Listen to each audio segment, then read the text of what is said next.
Hi, my name is Alicia, and I am passionate in writing poetry right now, and also playwriting, but you'll see my poetry. My first poem is called Amoret and Adonis.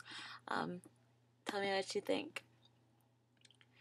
Amoret in the Garden of Adonis.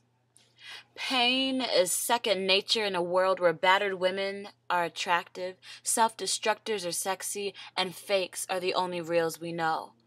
But as long as there's a mask of what you call bodacious and sexy, it's all good. So you hurt me to make me just as broken as the next, all in your master plan to get to the perfect girl. Sounds stupid, now you think, yet you still fit this description of looking towards the girls who are hyped up on makeup and tight clothes, and whose cute giggle suffices over sufficient conversation. My beauty is depreciated like a vacant house looking for a new owner, and once you think that I'm desperate for a bid, you think you can take me for a lower price. As if I'm a foreclosure almost too ruined to renovate, and your caring heart took me in. Don't flatter yourself. Where sex is substituted for sincere interest and girls give it up thinking you care. When big breasts overcompensate for a small heart and long hair can mask a fake interior. The definition of beauty is smudged and misconstrued. So, where does that leave the females who have more passion than looks, more brains than butt, and more conversation than voluminous hair? Where does that leave those who'd rather hold your hand than hold your dick, who wants to look into your eyes, not count your abs, who'd rather increase her education than inflate your ego, who thinks it's a study before painting her nails? What does that mean for those who'd rather read the Bible than freak you at that party, huh?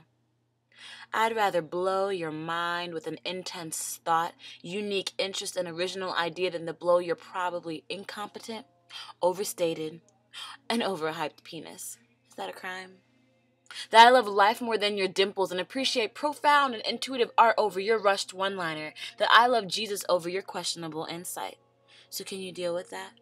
Obviously not, because instead of taking note of my quirks and interest in my passion, love not just my spa but the inspiration behind it, instead of chuckling at my awkwardness and supporting me through my fears, instead of comforting me, you're the reason for my tears. Your inability to see my beauty both internally and externally, mentally and physically, to appreciate my eyes without the mascara, skin without the foundation, and hair not straight is baffling, discouraging, sad. I may not be able to wink or sexily whisper in your ear, but how about you look more than for what I can bring you? I'd rather meet you halfway than be pursued and be loved than swept off my feet, because when I fall, will you be there to catch me? Or will you leave me to be broken, pain as second nature, discarded, while you're on to the next for that perfect girl for you? Turns out you might have just trashed her. Then again, with your shallow character, you aren't the perfect guy for me, so I digress. And then you want to be mad when a girl has trust issues and a wall around her heart that she's guarded beyond words, hoping that you'd fight. Damn it, you say you want a luscious apple juicy off a tree instead of getting a ladder and fighting nobly? You'd rather pick one off the ground or extend your hand slightly. Are those who are open, willing to share with you her tales. Instead of fighting with you, she's understanding without fail, yet she's too open and too nice and not a challenge enough for you. Then why expect to get better than sexing material, barely dating material, never marrying material? Why not want an Amoret like in the Garden of Adonis, full of passion and purity? She may not have been the prettiest, but she was humble, noble, pure, genuine, full of life. Then you, Father Time, want to swoop in and ruin her. I guess it depends on what you consider a full package. Just remember there's an inside.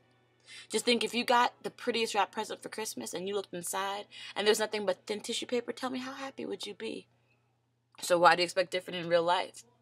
Ask a man a question on his ideal woman and he responds carefully, I want a woman with a nice personality, who can speak her mind and still be a lady.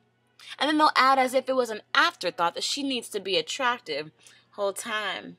Then why is it so many nice girls with strong minds lose out to the prettier girls? Make up your mind or just admit that you're shallow. What does that mean for the girls with substance who are beautiful and far more wise than their years? I wish I could end this poem quite wise and insightfully. Instead, I'm going through it too and want a guy to fight for me. I wish I had this booming end. Take that, he'll come someday. But for that, I have no guarantee, but I hope it goes your way. Thank you.